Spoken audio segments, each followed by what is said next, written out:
বক্তব্য রাখবেন মাননীয় সদস্য মোহাম্মদ নুরুন্নাহার বেগম 350 মহিলা আসন 50। আপনার সময় 7 মিনিট।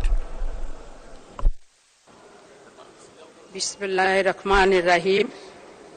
মাননীয় স্পিকার, আসসালামু আলাইকুম। সবাইকে নতুন বছরের শুভেচ্ছা জানাচ্ছি। দ্বাদশ জাতীয় সংসদের প্রথম অধিবেশনে মহামান্য রাষ্ট্রপতির ভাষণের উপর আমাকে বক্তব্য দেওয়ার সুযোগ পাওয়ায় আমি পরম করুণাময় সৃষ্টিকর্তার নিকট শুকরিয়া আদায় করছি। মাননীয় স্পিকার, বক্তব্যের শুরুতে আমি শ্রদ্ধার সাথে স্মরণ করছি সর্বকালের সর্বশ্রেষ্ঠ বাঙালি জাতীয় জনক বঙ্গবন্ধু শেখ মুজিবুর রহমানকে।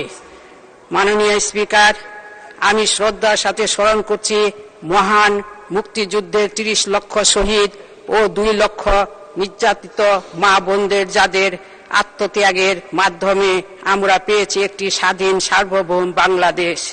আমি আরো শ্রদ্ধার সাথে স্মরণ করছি জাতীয় 4 নেতাকে। মাননীয় স্পিকার, আমি শ্রদ্ধার সাথে স্মরণ করছি সাবেক সফল রাষ্ট্রপতি পল্লীবন্ধু হুসেন মোহাম্মদ এরশাদ স্যারকে এবং তার আত্মার মাগফিরাত কামনা করছি।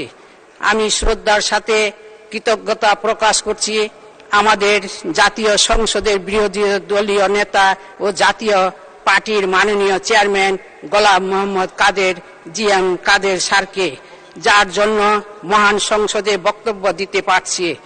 আমি শ্রদ্ধার সাথে কৃতজ্ঞতা ও শুভেচ্ছা জানাচ্ছি আমাদের বিরোধী দলের উপনেতা ব্যারিস্টার আনিসুর মাহমুদ ও জাতীয় পার্টির মহাসচিব বীর মুক্তিযোদ্ধা মুজিবুর হক চুন্নুকে ও সংসদীয় কমিটির সদস্যবৃন্দকে, এবং একই সাথে শুভেচ্ছা জানাচ্ছি আমার জন্মস্থান নির্বাচনী এলাকা ঠাকুরগাঁ 2 আসনে সকল জনসাধারণের দোয়া ও আশীর্বাদে আজকে মহান জাতীয় সংসদে অধিবেশনের বক্তব্য দিতে পারছি।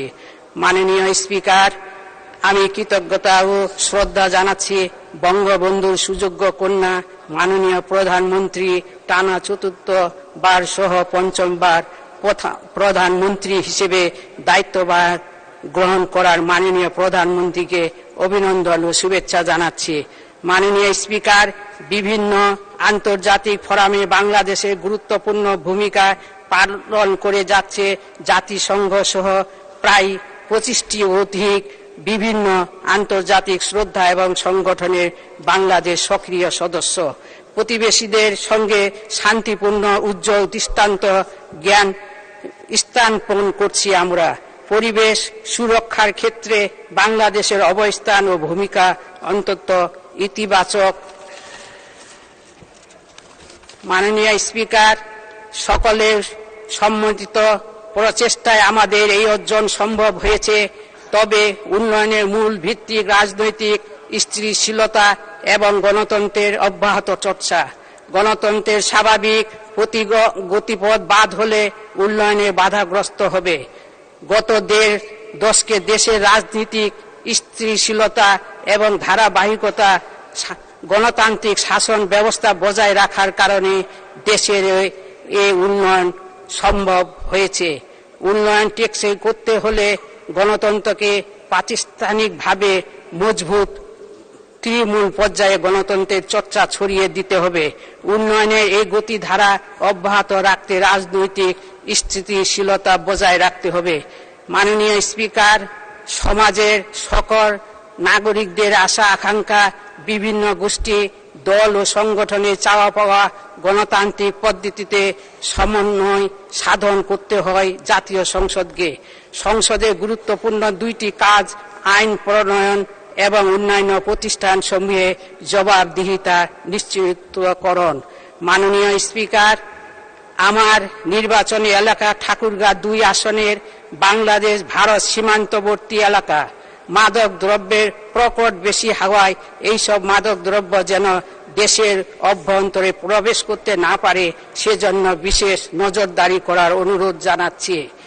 মাদক বিরোধী অভিযান আরো কার্যকরভাবে পরিচালনার জন্য অনুরোধ জানাচ্ছি। মাননীয় স্পিকার, লক্ষ প্রাণের বিনিময়ে আমরা পেয়েছি একটি স্বাধীন ও সার্বভৌম দেশ। আমাদের পরম কর্তব্য ও দায়িত্ব হচ্ছে এই দেশ ও জাতিকে অগ্রযাত্রাকে ত্বরান্বিত করা। যে জাতির ভাষার জন্য রক্ত দেয়, স্বাধীনতার জন্য বিসর্জন দেয় ৩০ লক্ষ প্রাণ, অসীম ধৈর্য অতিক্রম করেও বন্ধুর পথ সেই অর্জিত সম্ভাবময় জাতি নিশ্চয় পারবে। সকল বাধা বিঘ্ন অতিক্রম করে বিশ্ব দরবারে মাথা উঁচু করে দাঁড়াতে আমি আশা করি সকলে সম্মিলিত প্রচেষ্টায় গড়ে তুলতে পারব স্বপ্নের বাংলাদেশ।